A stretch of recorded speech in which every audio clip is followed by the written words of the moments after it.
Legal টকের টপিকসগুলো আমি try করি মেইনলি দুটো ক্যাটাগরিতে রাখতে। একটা হচ্ছে কন্টেম্পোরারি কোনো চেঞ্জেস যদি আসে যে কোনো লতে, আর সেকেন্ড হচ্ছে রিসেন্ট কোনো ইস্যু যদি আমি ডিল করি ক্লায়েন্টের পক্ষে।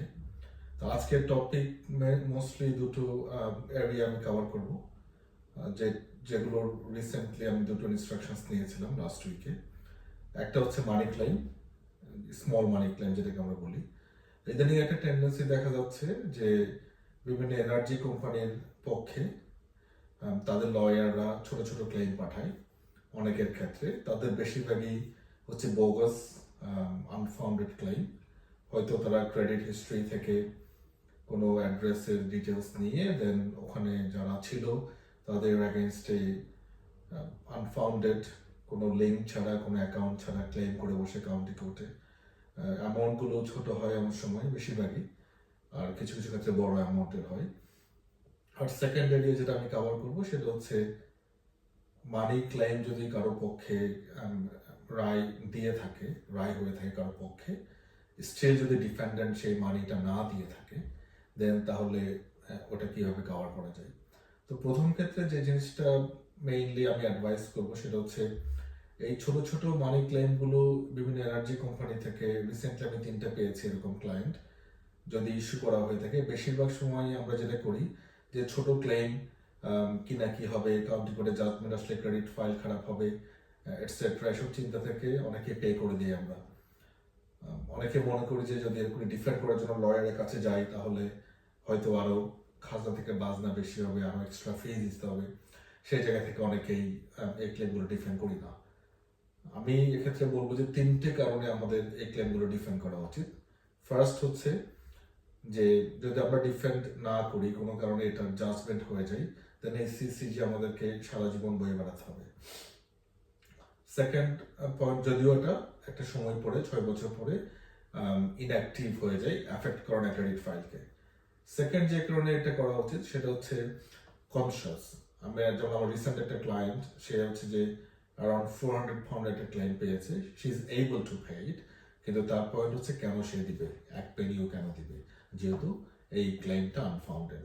এবং সে যেভাবে যে কোম্পানি তার এগেনস্টে ক্লেমটা করেছে সেই কোম্পানির সাথে তার এভার কোনো অ্যাকাউন্ট ছিল না, এবং যে অ্যাড্রেসের এগেনস্টে ক্লেমটা লঞ্চ করা হয়েছে সেই অ্যাড্রেসে ওই কোম্পানি কোনো সার্ভিস কখনোই ছিল না।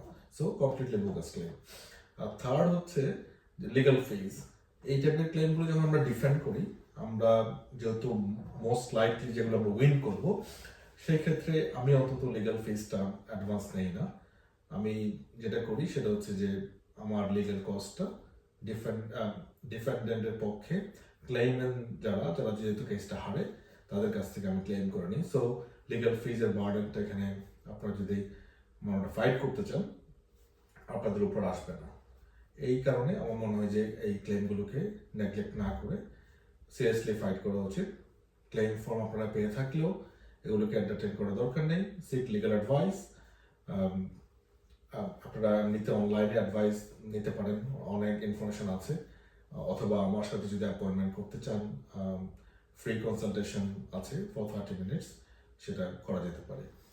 সেকেন্ড যেটা ইস্যু আমি বলছিলাম সেটা হচ্ছে এনফোর্সমেন্ট। ইদানিং দুটো ক্লায়েন্ট এসছে যারা হচ্ছে যে মানি দিয়েছে, তাদের মানি ক্লেম ছিল ডিফেন্ডেন্টের এগেইনস্টে, কোর্টে গেছে তারা, কোর্ট তাদের পক্ষে রায়ও দিয়েছে, but the defendant is not caring the judgment. কোনো বদার করছে না ডিফেন্ডেন্ট, টাকা স্টিল দিচ্ছে না। কোর্ট তো আর আমাদেরকে টাকা এনে দিবে না, কোর্ট রায় দিবে, then how do you recover it? তো এটার জন্য যেটা আমরা করি নর্মালি, আমরা একটা এনফোর্সমেন্ট অ্যাপ্লিকেশন করি কোর্টে।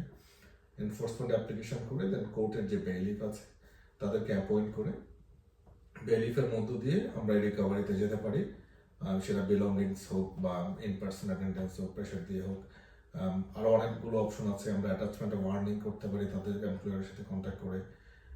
তাদের যদি কোনো রেন্টল থাকে সেগুলোর উপর আমরা চার্জ বসাতে পারি।